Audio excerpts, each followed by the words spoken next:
Chaque matin à la même heure, le même itinéraire. Les habitants du quartier ne le connaissaient que comme l'éboueur Pierre. Ils pensaient que le tremblement de ses mains était dû à l'âge. Jusqu'à ce jour où il vit l'objet métallique tomber du camp et se figea complètement.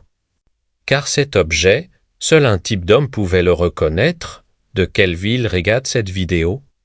Et si vous croyez que ces histoires de héros silencieux méritent d'être racontées, abonnez-vous maintenant.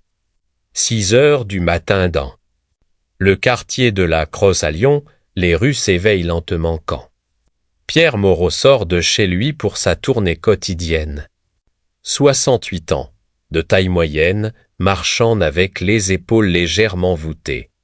Pour tout, il n'est que les boueurs du quartier, blouson usé, pantalon de travail élimé, bottes en caoutchouc. Rien ne le distingue de milliers d'autres. Éboueur, sauf une chose, ses mains tremblent constamment. Pauvre Pierre, l'âge qui avance. Murmurent les habitants quand ils le voient passer, Berbère André le salue distraitement. Sophie Duc lui fait un signe de la main, Marcel l'épicier lui sourit poliment. Tous le connaissent depuis 15 ans. Tous pensent la même chose. Un brave homme qui fait son travail, point final, ils ne peuvent pas imaginer la vérité. Ses mains tremblant ont désamorcé 1840 septembre-bombe. Ce tremblement n'est pas dû à l'âge, mais à 30 ans de face à face avec la mort. Du stress promet que Pierre cache depuis sa retraite, car Pierre Moreau n'est plus qu'un éboueur. Et il préfère que personne ne sache qui il était vraiment, 1975.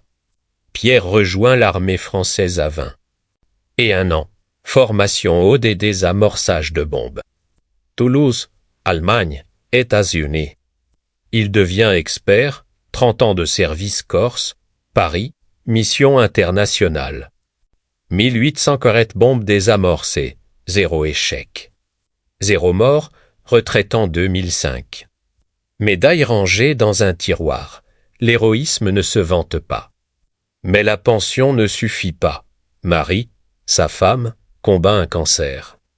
Pierre devient éboueur municipal, tout travail honnête et honorable. Même en ramassant les poubelles, ses vieux réflexes restent actifs. Il surveille les colis suspects, analyse les situations anormales. 30 ans d'habitude ne s'effacent pas, 23. Octobre 2024, mardi matin. Pierre commence sa tournée dans le quartier commercial. Avec Jacques, son collègue chauffeur depuis 13 ans. Il remonte la rue de la République en vie dans l'ébène, est alors que Pierre l'entend. Ce son métallique particulier, cette fréquence qu'il n'a pas oubliée. Son sang se glace instantanément. Arrête-toi, Jacques. Qu'est-ce qui se passe, Pierre? On va être en retard. Quelque chose est tombé. Il faut que je vérifie. Pierre descend du camion, le cœur battant. Le son vient de l'arrière du véhicule. Là, parmi les détritus, un sac plastique noiret. Déchiré, et ce qui dépasse fait remonter 30 ans de souvenirs d'un coup, un boîtier métallique. Un écran numérique, un point rouge qui clignote régulièrement. Mon Dieu, murmure Pierre, est un minuteur. Et il est actif. Jacques s'approche. Qu'est-ce que tu regardes comme ça? Jacques, la voix de Pierre claque comme un fouet. Éloigne le camion d'ici. Maintenant. Mais qu'est-ce qui te prend, maintenant? Le ton de Pierre, si différent de son calme habituel, fait réagir Jacques immédiatement. En 13 ans, il ne l'a jamais entendu parler ainsi. D'accord, d'accord. Mais toi, qu'est-ce que tu fais? Je m'en occupe. Vas-y, une fois seul. Pierre s'agenouille près de l'objet. Ses mains tremblent, mais pas de peur. D'adrénaline. Il soulève délicatement le plastique déchiré, ce qu'il découvre confirme ses pires craintes, à l'intérieur. Du sac, un dispositif explosif improvisé. Iodé dans le jargon militaire. Explosif C4, fragments métalliques, détonateur électronique, minuteur numérique. Amateur dans la conception, mais parfaitement mortel, Pierre regarde l'écran. 3h47, 3h46. 3h45, moins de 4 minutes, son. Esprit calcule automatiquement. L'équipe de désamorçage mettra au minimum 15 minutes à arriver. L'évacuation du quartier prendrait 10 minutes. Et autour de lui, la vie continue, des commerçants ouvrent leurs magasins. Des parents accompagnent leurs enfants à l'école, des passants vaquent à leurs occupations, des innocents. Des dizaines d'innocents, Pierre sort son téléphone pour appeler la police, puis s'arrête.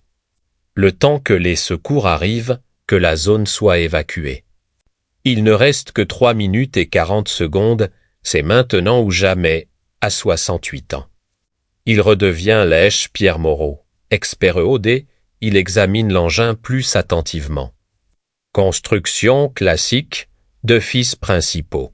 1. Rouget, un bleu. L'un désamorce, l'autre déclenche l'explosion instantanée, le problème. Impossible de savoir lequel sans analyser tout le circuit, 2h58, 2h57, 2h56 Pierre. Qu'est-ce que tu fais? Il se retourne, André le coiffeur s'approche, intrigué par la scène. André, éloigne-toi d'ici immédiatement. Mais qu'est-ce qui se passe? Qu'est-ce que tu as trouvé? André voit l'objet, les fils, l'écran qui décompte. Son visage devient livide. Mon Dieu, c'est une bombe. Oui, et tu dois partir. Maintenant, je vais appeler la police, pas le temps. Court, André hésite, puis comprend la gravité de la situation et s'éloigne en courant pour alerter les autres. 2h15, 2h14, 2h13, Pierre se concentre. 30 ans d'expérience remontent à la surface. Ce type de bombe. Construction simple, zone civile, pas de cible stratégique majeure. L'objectif n'est probablement pas de faire un massacre. Mais de semer la terreur, cela change tout 1h45, 1h44. 1h43, dans ce type d'engin à but psychologique. Les poseurs utilisent souvent des systèmes de sécurité multiples. Le piège habituel, faire croire que rouge ou bleu est le bon choix, alors que la vraie solution est ailleurs. Pierre examine l'arrière du dispositif. Là, presque invisible, un 3e fil, jaune plus fin que les autres. Il alimente directement la source d'énergie. 0h59, 0h58, 1 minute. Ses mains ne tremblent plus. Elles sont parfaitement stables, guidées par 3 décennies de muscles memory. Il se revoit dans ses premières missions, quand chaque seconde comptait, quand une erreur signifiait la mort. Réfléchis, Pierre, se dit-il, pas avec tes yeux. Avec ton expérience, 0h30. 0h29. 0h28, le bombeur était intelligent mais pas exceptionnel. Construct, matériaux courants. Probablement un amateur radicalisé suivant un manuel trouvé sur Internet. Ces types-là copient les schémas classiques sans vraiment les comprendre, et dans les schémas classiques. L'alimentation principale est toujours la vraie clé, 0h15. 0h14. 0h13, Pierre positionne ses doigts sur le fil jaune, un geste qu'il a fait 1000 fois. Un geste qu'il pensait ne plus jamais refaire 0h10. 0h9. 0h8, il ferme les yeux une seconde, pense à Marie, à ses enfants. À tous ces gens autour qui ne savent pas qu'ils sont à quelques secondes de la mort, 0h5. 0h4. 0h3, il tire le fil jaune d'un geste sec et précis, 0h2. 0h1, 0h, l'écran s'éteint, le point rouge disparaît. Sinisto, la bombe est neutralisée, Pierre reste agenouillé, tremblant de tous ses membres. L'adrénaline retombe brutalement. Il a suite, Il vient de désamorcer sa 1848e bomber des sirènes au loin. Jacques a appelé les secours. En quelques minutes, le quartier se remplit de policiers, puis arrive l'équipe spécialisée. Hommes. En tenue de protection, équipement Ritec protocole strict, le chef d'équipe. Capitaine Luc Durand s'approche de Pierre avec méfiance. Monsieur, qui êtes-vous? Pourquoi avez-vous touché à cet engin? Pierre se relève péniblement. Je suis éboueur. Éboueur? Vous avez une formation EOD? J'étais militaire. Avant quelle unité? Pierre hésite. Après 15 ans de silence, dire la vérité lui semble irréel. OD, sergent-chef Pierre Moreau, retraité depuis 2005. Le visage du capitaine change instantanément. Il connaît ce nom, tous les démineurs français connaissent ce nom. Vous êtes où? Vous êtes le Pierre Moreau? 1840 bombes désamorcées sans un seul échec. 1840 maintenant, dit Pierre avec un sourire fatigué. Durand appelle son équipe. Venez voir. Cet homme est une légende vivante de notre corps. La nouvelle se répand comme une traînée de poudre. En 1 heure, tout le quartier sait. L'humble éboueur aux mains tremblantes était un héros national, les médias débarquent. Télévision, journaux, radio. Pierre refuse toutes les interviews. J'ai fait mon travail. Point final. Les habitants le regardent différemment. André s'excuse. Si j'avais su qui tu étais. Tu n'avais pas à le savoir. Je suis éboueur, c'est tout. Le soir, Marie l'attend avec les journaux. Pourquoi ne jamais rien dire? Le vrai héroïsme ne se vante pas. Je n'ai pas désamorcé ces bombes pour être reconnu. Je l'ai fait pour que des innocents ne meurent pas. Mais les gens ont le droit de savoir. Le respect vient de ce qu'on fait chaque jour. Je ramasse les ordures. Marie est important aussi. Une ville propre, ce sont des vies sauvées différemment.